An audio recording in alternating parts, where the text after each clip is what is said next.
What's up? My name is Rich, and in this video right here, we're just gonna do a quick overview of what type of heat press you should buy. So I get asked this a lot because there's a whole bunch of different types of heat presses, different prices. What exactly should we be looking for? I mean, you can get a 16 by 20 heat press for $1,600, and you can also get a 16 by 20 heat press for $200. What's the difference? Well, a lot of these are from my speculation. So I don't actually know the elements and motherboards and whatever not that's inside there, but I can tell you from my experience the differences. So first we're gonna start off with one of the budget heat presses. This is just something that's on Amazon. So why is this heat press so cheap? And is it worth it? So if you're starting off and this is all you have available, I'm just gonna be straightforward with you.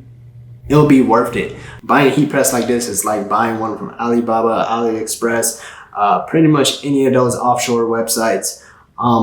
It's pretty much what you would say, I guess, an open source type heat press, where it's just a generic type heat press, right? And you can take that heat press and turn it into a private label, throw your own logo on there and sell it. So that's what this person's doing. They're getting a heat press mass produced, cheapest way possible, but hey, it still works. They're delivering on their product. Obviously they have 4.5-star reviews. I've had one before and it didn't last forever, but it was definitely worth $200. You'll get your money out of it as long as you put it to work. But sometimes I've heard stories where within the first month, it already went out. For me, it lasted for about a year. It's not gonna last forever. And whenever you touch it and you feel it, it's just gonna feel it feels cheap. Feels like cheap metal, feels like cheap plastic.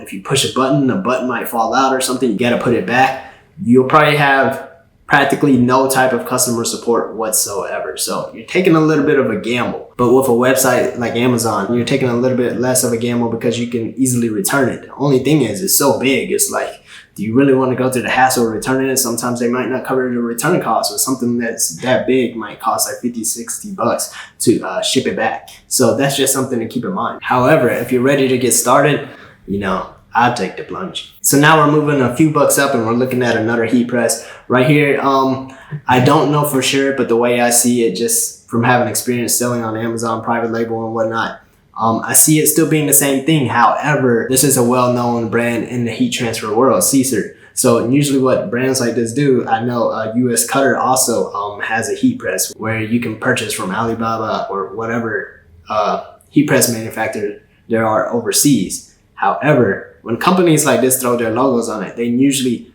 also purchase all of the parts available for it, and they provide customer support. So if something happened to you, if you push the button and the button fell out and you call them, they'll be more likely to help you and they can help you solve the problems that are occurring. So if something went wrong, these companies are more well known and they'll be more likely to help you out if a part broke or something happened. Most likely they'll be able to solve it for you.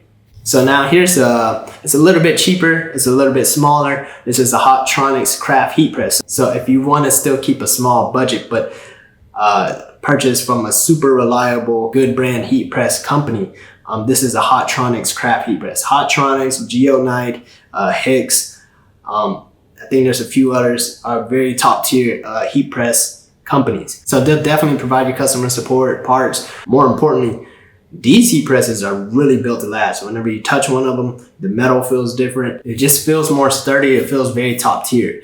Even though this one is smaller, let's see, 9 by 12 for the most part. So this shirt right here is probably like 11 inches wide or 12 inches wide. So you can definitely put this onto a shirt using that. And this is probably only like 5 inches tall or something. So you can do something like that, or you can do it the other way around. So you may be limited a little bit on space. However, you can get a lot done by that size. You might want to go at least an inch below 12, just because the heating element may not touch all the way to the edge. But with brands like this, they usually do. So you can get that perfect press even to the last inch of the heat press. So that is another thing with the budget heat presses. The heating element is going to be a little uneven. I know that's a common thing, but with the more top tier heat presses, the entire element, the entire heating element is even in heating temperature all across the board. So even if you're not on a budget and you're looking for a small heat press to take on to events or fairs or whatever it may be, this is the perfect heat press. And not just because of the size. Let me tell you why. Because it's pink. You can see it from far away. If somebody has a pink heat press at a fair, I'm like, what is that? I do need a t-shirt done. I'm gonna go check out that pink heat press because I can see it from a little bit of a way. Maybe not, I don't know. But if there's something pink inside of a trailer and you peek inside and you be like, hey, you got a heat press, can I get a t-shirt? To be honest, I don't know, just a thought. So here we also have the same thing, Hotronix, auto open clam heat press. So we didn't speak about that. There's one thing we didn't talk about.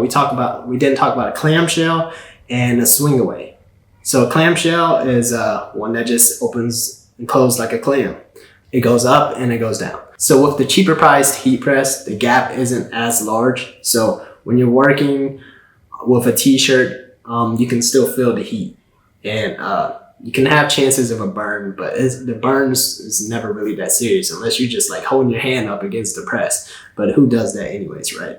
However, with the more expensive clamshells, I've always noticed the gap is a little bit larger. So you have a little bit more space to put the t-shirt in. When it comes to the swing away, you can move the whole entire thing out of the way. So there's no heat, there's nothing above you. If you want to work with a t-shirt on the press, then it's right there. You can actually literally look over the shirt while it's on the press, and you can get more even alignments and all of that good stuff.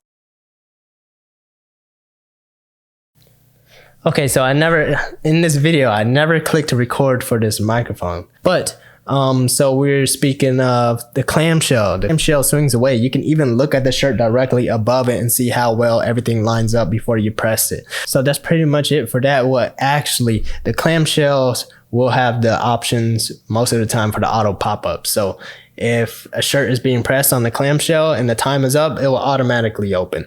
When it comes to the swing away, that option is not available. You have to manually come back and open up the press. And it is a little bit more of a hassle to do the entire swinging thing, because then you have two actions going on. You have to swing it back, press it, and then you have to swing it back over there and then take the shirt off. With the clamshell, you just go boom, boom, one action. So yeah, that's the differences between the clamshell and the swing away. So what other heat presses do we have? Here I'm on Heat Transfer Warehouse. This website, this is a heat press that I have, the Geonite Swing Away 16x20. And I also have, don't see it, but it's the other Geonite DK20 auto open. But yeah, here's the other brand, Hicks. Like I said, these are very reliable brands. So that's just something to think about whenever you're purchasing a heat press, between purchasing a budget one off of like Amazon and then purchasing one from like a well-known company. Oh yeah, and then you have something like this where it's not only have the shuttle, but it's also air operated. So you will need an air compressor for it, but you won't have to do the actual strength work of clamming the heat press down, swinging it away and all of that. You just push a button and the heat press comes down on its own. So that's a quick wrap up of different types of heat presses and heat press that you should buy. Really, it's going to be dependent on what you want, what you need, and the budget that you have. Hopefully this helps you out. If it did, please give me a comment, like, subscribe, and I'll see you next time.